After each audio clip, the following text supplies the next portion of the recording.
Bueno chicos, comenzamos entonces con la clase de hoy. ¿Sí? La vamos a dividir en dos partes. La primera parte vamos a ver dos problemas de ondas mecánicas, son de los parciales del año pasado. Y la última parte es un solo problema de calorimetría, no es del año pasado, es un problema bastante complejo, ¿sí? De hace unos años atrás. Bueno, empecemos con el primer problema. El problema que voy a resolver es el problema 2 del parcial 1. Yo lo comparto a los PDF, ¿sí? Con todos los enunciados completos de todos los parciales. Ustedes después lo buscan en el enunciado y en la correspondiente resolución. Bueno, entonces el problema... Perdón, es el problema 3. Problema 3 del parcial 1. No el problema 2, sino el problema 3 del parcial 1. ¿Sí? Vamos a remarcarlo acá. Vamos a cambiar el rojo, yo lo detesto el rojo porque yo soy hincha atlético, entonces yo no puedo ver rojo. Ahí está. Bueno, problema 3 entonces. Dice, un alambre de 40 gramos está tenso de modo que sus extremos están fijos en puntos separados a 80 centímetros. O sea, lo que le están diciendo es que usted tiene un soporte a la izquierda, un soporte a la derecha y tienen los extremos fijos de un alambre tenso, sí, en ambos extremos. Esta longitud L, el problema les adelanta que es de 80 centímetros y por lo tanto esa es también la longitud, chicos, del cable o del alambre. Dice que el alambre está vibrando en su tercer armónico con una frecuencia de 60 Hz y amplitud de los vientres de 0,300 centímetros. Vamos a notar esos datos. La amplitud de los vientres es de 0,300 centímetros. Ya vamos a ver qué es la amplitud del vientre, ¿sí? Y la frecuencia, vamos a poner F sub 3 porque la frecuencia del tercer armónico es de 60 Hz. Recuerden que la frecuencia de los armónicos aparecen siempre en una cuerda fija en ambos extremos como múltiplos naturales de la frecuencia fundamental. Entonces la frecuencia del tercer armónico será 3 veces la frecuencia fundamental, lo que es lo mismo 3 veces B sobre 2L. Recuerden que B sobre 2L es la frecuencia fundamental. Y esto es igual a 60 Hz. Bien. También recuerden que yo les expliqué que siempre el número de nodos es igual al número de armónicos más 1. ¿Sí? Entonces, si estamos en el tercer armónico, n es igual a 3, 3 más 1 es 4, y yo sé que acá tengo que tener 4 nodos en total para dibujar el tercer armónico. Desde luego, 2 nodos ya están impuestos por las condiciones de borde. Entonces, faltaría ubicar 2 nodos más. Lo escribo acá, recuerden que tienen que estar equidistantes todos los nodos entre sí. Y entonces el tercer armónico, o segundo sobretono, es este que estoy dibujando acá. ¿Sí, chicos? Ahora bien, el problema me dice que la amplitud de los vientres es de 0,300 centímetros. Si ustedes recuerdan los vientres, ahora sí vamos a cambiar el color, vamos a poner un verde, ¿sí? Los vientres son los correspondientes a los antinodos que estoy remarcando acá. ¿Sí? Vientre o pancitas esto. Entonces la amplitud de los vientres es esto así. Y si ustedes recuerdan de la teoría de las ondas estacionarias, la amplitud de los vientres, o sea la amplitud con la que oscilan los puntos de la cuerda ubicadas en el antinodo, ¿sí? Esto parece un 2 pero es una B, es 2 veces la amplitud de las ondas incidentes. ¿Sí? O sea que esos 0,300 centímetros es 2 veces la amplitud de las ondas que se superponen para dar origen a esta onda estacionaria. Bien, veamos qué nos pide el problema. El apartado A nos pide velocidad y aceleración máxima para las partículas e indica en qué punto se dan. Y el apartado B me pide la tensión de la cuerda. Bueno, veamos entonces cómo resolvemos este problema, que es bastante fácil. Aquí está, sí, de vuelta todo lo que habíamos anotado hace un ratito. La masa de la cuerda o del alambre es de 40 gramos, su longitud es 80 centímetros, vibra en su tercer armónico. La frecuencia de este tercer armónico es de 60 Hz. La amplitud de los vientres, la amplitud de los antinodos, sí, acá está marcado, y es 2 veces la amplitud de las ondas individuales o incidentes. El apartado A pide entonces allá la velocidad máxima y la aceleración máxima de las partículas. No confundan la velocidad de propagación con la velocidad de las partículas. Recuerden que la velocidad de las partículas es la velocidad con la que justamente esas partículas están oscilando conforme se establece este patrón de onda estacionaria. Y la aceleración de las partículas también es la aceleración con la que oscilan las partículas conforme se establece este patrón de onda estacionaria. Bien, la forma sencilla, y que es la que yo le voy a explicar para resolver, que para mí es la más útil de todo, acá fíjense que está de nuevo dibujado, ¿sí?, el tercer armónico, lo que se llama el segundo sobretono, ¿sí?, que es un modo normal de vibración de la cuerda. La forma más sencilla, chicos, que tienen para resolver este problema es recordar algo que es conceptual y básico en las ondas estacionarias. Y es que siempre que se establece una onda estacionaria en una cuerda, las partículas de dicha cuerda oscilan con movimiento armónico simple. Ese movimiento armónico simple tiene una amplitud que depende de la ubicación de la partícula, o sea, de la coordenada X en la cual se encuentra la partícula, y también es importante entender que la frecuencia con la que oscilaban esas partículas es la frecuencia de la onda estacionaria, más precisamente la frecuencia del modo normal en consideración. En nuestro problema, la frecuencia era de 60 Hz, entonces podemos asegurar que esa es la frecuencia con la cual están vibrando con movimiento armónico simple nuestras partículas, ¿sí? O sea que una partícula cualquiera en la cuerda, si ustedes recuerdan las animaciones que veíamos en las clases de teoría anteriores, ¿sí?, esta partícula está vibrando así, con movimiento armónico simple, con una frecuencia de 60 Hz, ¿sí?, y una amplitud que es función de la coordenada X en la cual se ubica esa partícula. Bueno, ¿para qué les hago este repaso? Simplemente para que sepan lo siguiente. Como la onda es estacionaria, que es lo que le acabo de decir, entonces las partículas, chicos, del medio vibran con movimiento armónico simple. Bien, y nosotros sabemos la teoría de movimiento armónico simple, que la velocidad máxima de las partículas que vibran con dicho movimiento es igual al producto de la amplitud por la frecuencia angular con la que vibran. Entonces, trabajando, tenemos que la velocidad máxima es la amplitud con la que vibran las partículas por 2pi por f, donde f es la frecuencia con la que vibran. En este caso es la frecuencia del tercer armónico, por eso he puesto f sub 3. Recuerden que el omega es igual a 2pi por f, entonces simplemente hice la sustitución correspondiente. Ahora bien, ¿por qué puse este valor acá de amplitud? O sea, los 0,300 por 10 a la menos 2 metros, o lo que es lo mismo, ¿sí?, la amplitud esa de vientre que me daba el enunciado. ¿Por qué puse esa? Bueno, la indiqué porque el enunciado me pide la máxima velocidad que tienen todas las partículas y la máxima aceleración que tienen las partículas. Volvemos a lo mismo. Ustedes saben que la velocidad con la que oscilan las partículas en el movimiento armónico simple es a por omega. Y en este caso, de la onda estacionaria, ¿sí?, vamos a hacer así, enfatizamos que la amplitud es una función de la coordenada X en la cual se encuentra la partícula. Entonces, si yo quiero encontrar la máxima velocidad de todas, ¿sí?, tengo que buscar aquella para la cual la amplitud de esta toma su valor máximo, ya que la frecuencia omega es la misma para todas las partículas independientemente de la posición en la cual se encuentran. ¿Sí? Entonces, recapitulemos un poquito. Todas las velocidades máximas de todas las partículas en cualquier coordenada X, o sea, cualquiera sea la coordenada X, es el producto de la amplitud con la que vibra la partícula ubicada en esa coordenada X, ¿sí?, multiplicada por la frecuencia angular con la que vibra.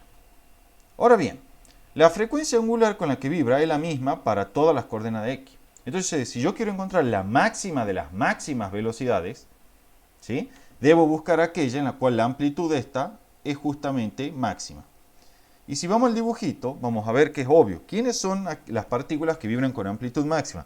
Son aquellas que están ubicadas en el antinodo, de manera tal que vibran con la amplitud del vientre que le da el enunciado. ¿Sí? Entonces, si yo quiero sacar la velocidad máxima, hacemos la amplitud del vientre por la frecuencia angular. ¿Sí? Esta es la máxima de todas las velocidades máximas, o sea, la máxima de la máxima. ¿Sí? Bueno, hacemos la sustitución numérica y con eso van a encontrar, obviamente expresado en metros sobre segundo, la máxima velocidad, ¿sí?, con la que vibran las partículas ubicadas en el vientre. De manera análoga, como las partículas vibran con movimiento armónico simple, ya saben que la aceleración máxima es la amplitud por la frecuencia angular al cuadrado. La frecuencia angular al cuadrado es 2pi f3 al cuadrado. La amplitud, ¿sí?, es de nuevo la amplitud del vientre, que es 0,300 por 10 a la menos 2 metros. El por qué es el mismo razonamiento que antes. La aceleración máxima que tiene una partícula cualquiera ubicada en una coordenada x cualquiera es el producto de la amplitud en esa coordenada x en la cual se encuentra la partícula multiplicada por el cuadrado de la frecuencia angular. Entonces, si yo quiero encontrar la máxima de las máximas aceleraciones, debo buscar aquella para la cual la amplitud es máxima. Y esa amplitud máxima es la amplitud del vientre o del antinodo. Entonces, por eso es que aquí vuelvo a escribir los 0,300 por 10 a la menos 2 metros. ¿Está claro esto, chicos, hasta acá? ¿Tienen alguna duda? Bueno. Con eso entonces estaría resuelto el apartado A. Obviamente escriban ustedes los valores numéricos. ¿Sí? Yo no lo hice, este problema en verdad lo había resuelto un rato antes que rindan los chicos el año pasado. Y quedó ahí. ¿Sí? Ahora por cuestiones de tiempo no lo transcribí, directamente usé el mismo, no lo calculé, usé el mismo PDF. ¿Sí?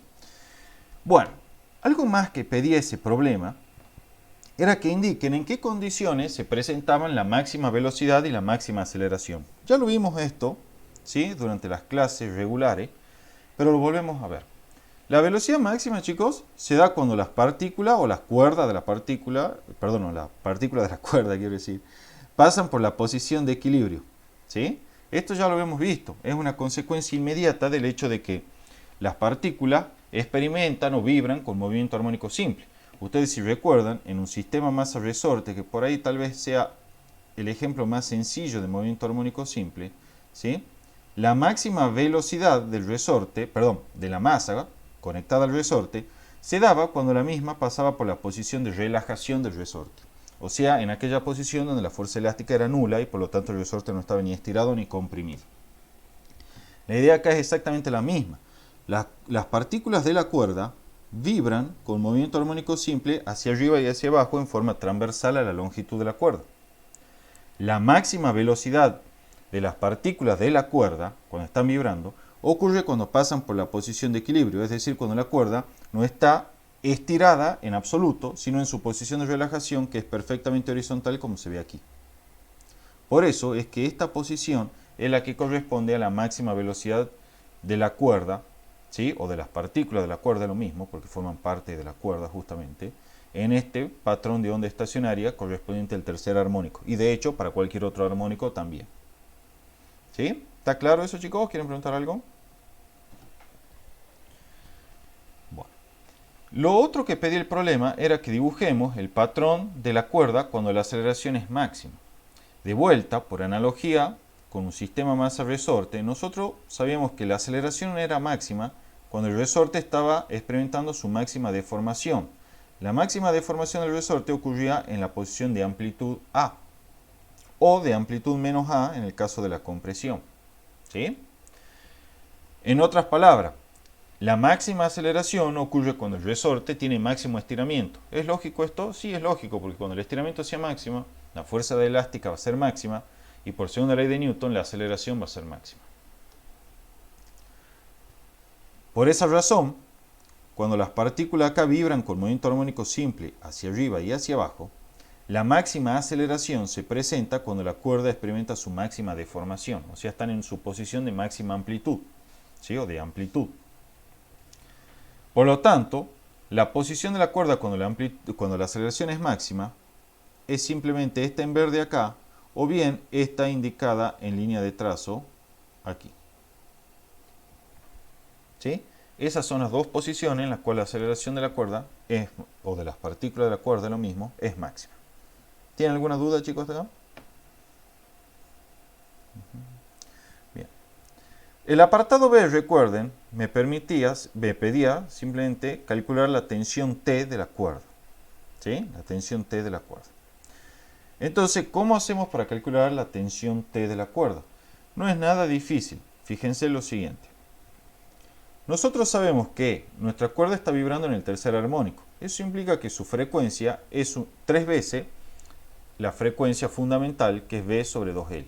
¿Sí? Siempre se presentan en múltiplos naturales de la fundamental en el caso de la cuerda fija en ambos extremos. Ya saben que en un tubo abierto en ambos extremos también se presentan como múltiplos naturales, tantos pares o impares, de la fundamental, y en el tubo que está cerrado en uno solo de sus extremos, ahí lo que ocurre es que la frecuencia de los diferentes armónicos se presentan solo como múltiplos impares, no hay múltiplos pares, solo múltiplos impares de la fundamental que era B sobre 4L. Además, ustedes saben aquí, volviendo a nuestro problema, que la rapidez de fase B con la que se propaga una onda en cualquier cuerda es la raíz cuadrada de la tensión de la cuerda sobre la densidad lineal. Y la densidad lineal es la masa de la cuerda dividida en la longitud de la cuerda que tiene esa masa m.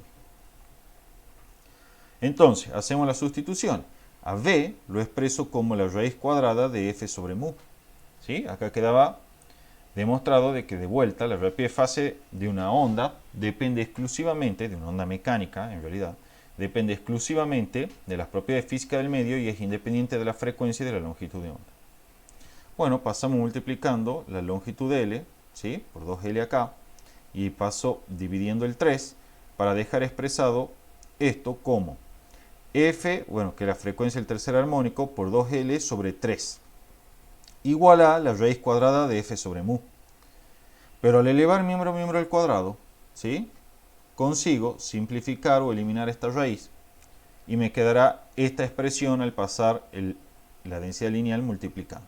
Me quedará la densidad lineal es igual al cuadrado de 2 veces la frecuencia del tercer armónico por la longitud de la cuerda dividido en 3. Entonces, la densidad lineal ya saben que es la masa sobre la longitud y listo, ya está todo expresado en términos de datos del problema, como son la masa, la longitud de la cuerda, la frecuencia del tercer armónico, la longitud de la cuerda de nuevo, ¿sí?, y obtendrán la tensión a la cual está sometida la cuerda expresada en Newton. Con eso queda resuelto este problema. ¿Está claro, chicos? ¿Tienen alguna duda? ¿Algo que quieran que veamos de nuevo? Bueno. En este caso no está el verdadero o falso, ¿sí?, de este problema, pero en compensación vamos a hacer el verdadero o falso del problema que sigue. Fíjense, este verdadero o falso, que es el del problema 3, el problema 3 no lo resolví, se lo dejo a ustedes para que lo resuelvan, ¿sí?, es el problema 3 del parcial 2, ¿sí?, lo van a encontrar en el PDF.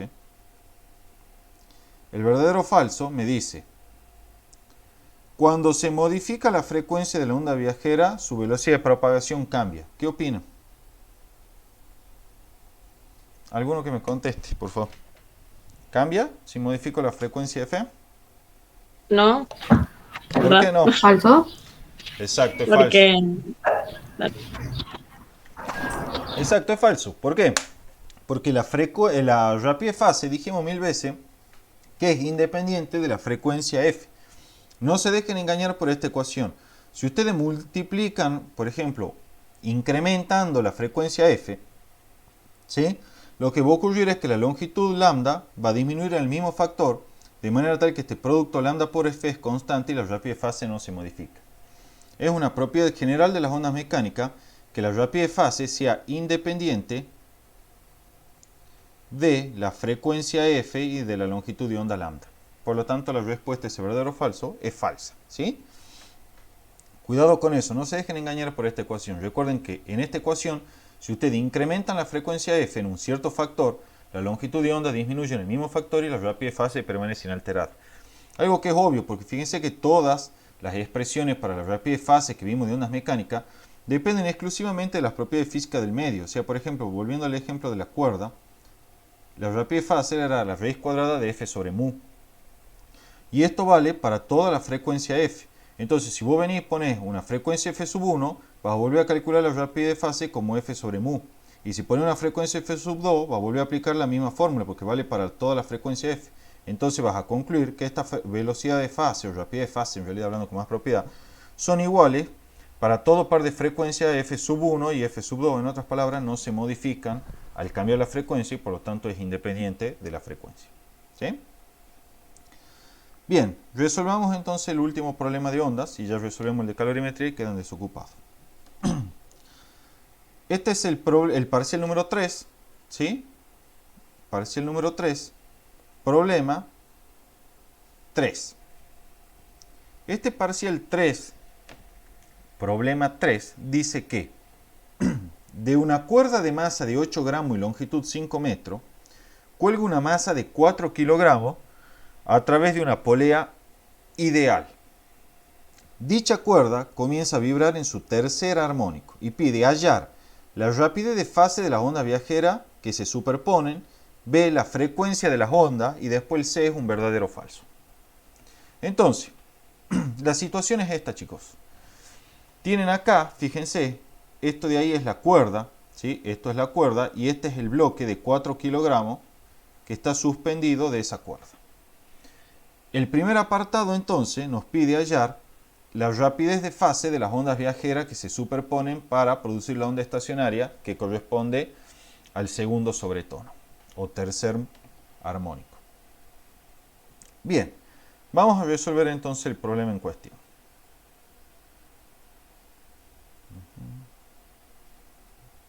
Aquí están los datos. ¿Sí? La masa es de 8 gramos, o sea 8 por 10 menos 3 kilogramos, la longitud 5 metros, la masa del bloque es 4 kilogramos, ¿sí? Y está vibrando, bueno, yo aquí puse en su segundo armónico, ¿sí? Pero en realidad es en su tercero, ¿sí? Acá hacemos la corrección, vibra en su tercer armónico, disculpen ahí. Acá sí está dibujado, ¿sí? Todo correcto, vibra en el tercer armónico y todo. Bueno, el primer apartado A pide calcular la rapidez de fase, ¿sí?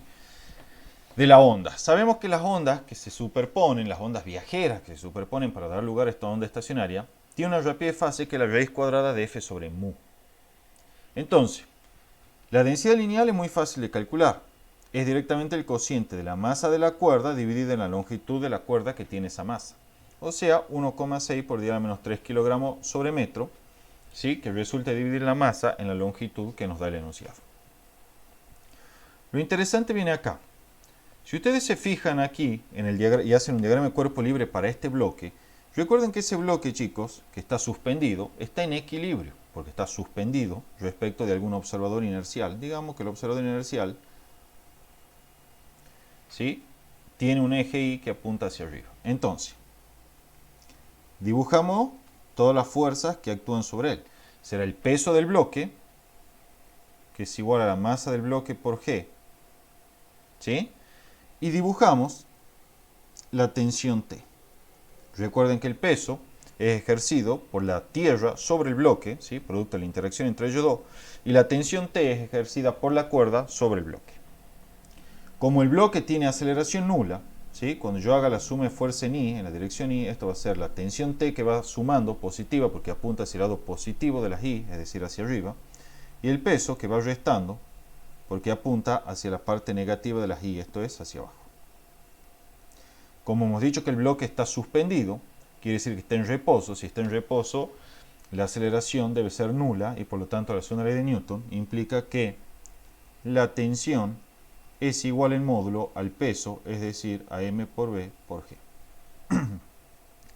Además, si no se acuerdan, se los recuerdo yo, cuando la polea es ideal, chicos, ¿sí? Esta polea es ideal, eso significa que la polea tiene por única finalidad cambiar la dirección de la fuerza de tensión, pero sin modificar su magnitud. En otras palabras, la tensión T que está apareciendo en esta parte de acá, ¿sí? Se transmite sin modificación, ¿sí? A este otro extremo de la cuerda que va a estar tensada con esa misma tensión T. Además, como esta porción de la cuerda está aquí, que estoy remarcando en verde, no acelera, y bueno, de este otro lado tiene que estar actuando la tensión menos T. Si alguien se pregunta por qué le invertí el sentido a la tensión en esta parte de abajo, bueno, porque no estoy dibujando la fuerza de tensión que actúa sobre el bloque, sino la fuerza de tensión que hace el bloque sobre la cuerda, que por tercera ley de Newton es opuesta a la que dibujamos aquí para el bloque, ¿sí? Bien, ya sabemos entonces cuál es la tensión de la cuerda. Salió de lo que sabemos de física 1. Es simplemente la magnitud del peso del bloque. Por eso es que yo he puesto acá 4 por 10 a la 1 Newton, ¿sí? Acá está indicado por si alguien lo requiere, digamos, cuando ve el PDF. ¿Sí? La fuerza coincide en magnitud con el módulo del peso, es 4 por 10 a la 1 Newton. Dividido en la densidad lineal, ¿sí? Y ya tenemos entonces la rapidez con la que se propagan las ondas en esta cuerda, ¿sí? Para producir, cuando se refleje, la onda estacionaria correspondiente al tercer armónico. ¿Alguna duda, chicos? Bueno, lo último que me pide el problema es que determine la frecuencia, ¿sí?, a la cual se presenta este tercer armónico. ¿Sí? Ese es el apartado B, determinar la frecuencia a la cual se presenta el tercer armónico. Y acá al final voy a hacer una cierta aclaración. Bueno, como vibra en el tercer armónico, ¿sí?, la cuerda la vamos a modelar como fija en sus extremos. ¿Por qué? Porque vamos a suponer que, y de hecho no está mal, que este punto de acá, que está apoyado sobre la parte superior de la polea, está en reposo porque la polea, por ejemplo, es un cuerpo rígido. Entonces no le permite vibrar a ese punto. Entonces este punto se comporta como un nodo y desde luego el otro punto que está atado a un soporte se comporta como un nodo. En otras palabras, la situación es totalmente equivalente si yo considerase esta porción de cuerda que voy a remarcar en rojo, ¿sí?, como si estuviese siendo soportada entre dos extremos fijos, tal y como vimos en la teoría, y podemos aplicar todas las ecuaciones que vimos en la teoría. Entonces, tenemos, chicos, aquí dibujada la situación, ¿ven? La redibujé como una cuerda fija en ambos extremos, está perfecto, digamos, es algo que se permite. Y sabemos lo siguiente. Esta longitud L es la longitud de la cuerda, y acá viene la primera aclaración. Esto es una pregunta tranquilamente denunciado, pero dado el contexto y los datos que da el problema, no nos queda más remedio que adoptar y aceptar que esto es así, pero de cualquier manera en un examen presencial podría ser tranquilamente una pregunta enunciada. ¿Por qué? Porque la cuerda, chicos, vamos a marcarlo de nuevo, es todo esto así. ¿Estamos? Y a mí cuando me aclaran que la longitud es de 5 metros, nunca me enfatizan que es solo de esta porción. Me dicen la cuerda tiene una longitud de 5 metros, entonces yo entiendo que en realidad todo esto así es de 5 metros. Sin embargo, lo que yo necesito para poder aplicar mis ecuaciones es solo la parte vibrante de la cuerda, o sea, su longitud vibrante, que es solo esta partecita así. Bueno, como no tengo más datos, yo voy a adoptar y voy a suponer que esta porcioncita que está acá, ¿sí?, de la cual suspende el bloque, es despreciable. De manera tal, ¿sí?, de manera tal que voy a suponer que los 5 metros de longitud de cuerda, creo que era 5 metros, se corresponden solamente a la porción vibrante, que es la porción de interés. Entonces, ya saben ustedes, ¿sí?, pueden aplicar directamente esta ecuación si les gusta jugar de memoria, y si son un poco más criteriosos, digamos, pueden deducirla a la expresión. Vienen acá a esto y saben que esto es un nodo, este es un nodo, este es un nodo y este es un nodo. La separación entre nodos adyacentes es lambda sobre 2, entonces esto es un lambda sobre 2, esto es un segundo lambda sobre 2 y este es un tercer lambda sobre 2. Entonces ya sé que la longitud de la cuerda es 3 veces lambda sobre 2. La longitud de onda a su vez es b sobre f sub 3, ¿sí? Viene de la ecuación b igual a lambda por f. Despejan la longitud de onda ahí, pasa dividiendo la frecuencia. Entonces queda que la longitud de la cuerda es 3 medios de b, que es la rapidez fase, sobre la frecuencia del tercer armónico. Y aquí despejan la frecuencia del tercer armónico y llegan a la ecuación que podrían haber aplicado de entrada, ¿sí? Simplemente para recordarles cómo se obtiene.